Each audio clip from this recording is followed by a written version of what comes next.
அன்பு நண்பர்களே, அனைவருக்கும் அன்னை சமையல் உமாவின் அன்பான வணக்கங்கள். இன்னைக்கு அன்னை சமையல்ல பார்க்க போறது மீன் குழம்பு. இது நம்ம கிராமத்து ஸ்டைல்ல பார்க்க போறோங்க. வாங்க மீன் குழம்பு எப்படி செய்யறதுன்னு பார்க்கலாம். முதல்ல மீன் குழம்புக்கு மசாலா அரைச்சுக்கலாங்க. கொஞ்சம் சின்ன வெங்காயம், 5 காஞ்ச மிளகாய், 1 டேபிள் ஸ்பூன் தனியா, 1 டீஸ்பூன் மிளகு, 1 டீஸ்பூன் சீரகம். ஸ்லோலே வச்சு நல்ல வாசனை வர வரைக்கும் வறுத்துக்கலாங்க.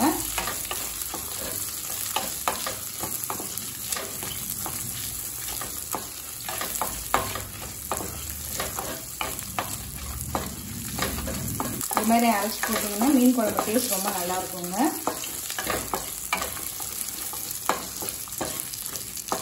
இது கூடவே 10 பல் பூண்டு சேர்த்துக்கலாம்.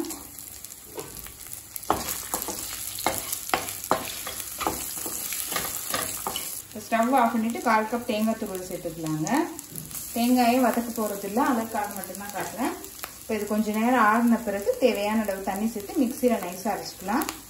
இப்போ கடாயில் தேவையான அளவு எண்ணெய். மீன் குழம்புக்கு நல்லெண்ணெய் யூஸ் பண்ணிங்கன்னா டேஸ்ட் ரொம்ப நல்லா இருக்குங்க. 1 டீஸ்பூன் கடுகு, 1/4 டீஸ்பூன் வெந்தயம், கொஞ்சம் கருவேப்பிலை,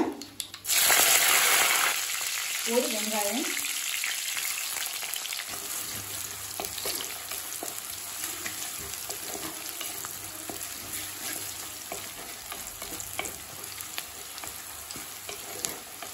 அடுத்தது 2 தக்காளி சேர்த்துக்கலாம்.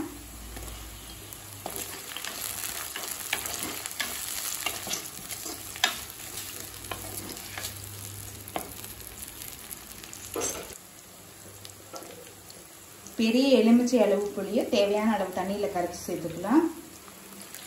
இதில் 2 கப் தண்ணி இருக்குங்க. தேவையான அளவு உப்பு, கொஞ்சம் மஞ்சத்தூள், 2 டீஸ்பூன் குழம்பு மிளகாய் தூள்,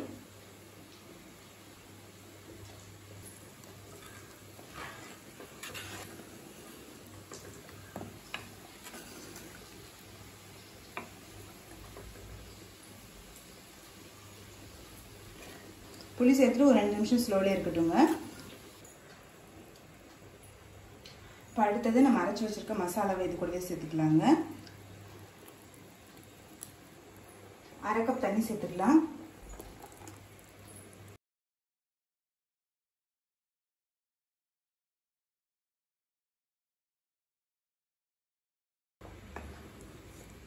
நல்லா மிக்ஸ் பண்ணிக்கலாங்க.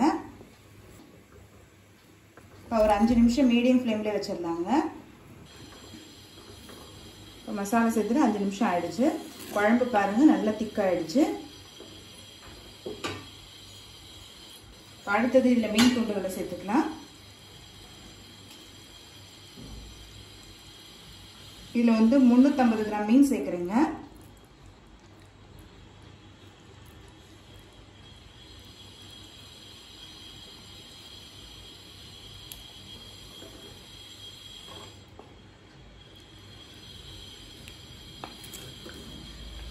நல்லா மிக்ஸ் பண்ணிக்கோங்க.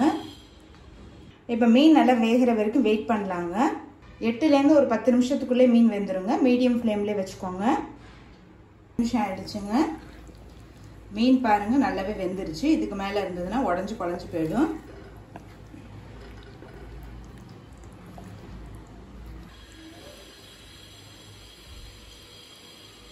இப்போ மீன் குழம்பு ரெடி ஆயிடுச்சுங்க. சர்வ் பண்ணிடலாம். இப்போ சுவையான மீன் குழம்பு ரெடி ஆயிடுச்சுங்க. ரெசிபியை ட்ரை பண்ணி பாருங்கள், கண்டிப்பாக உங்களுக்கே பிடிக்கும்.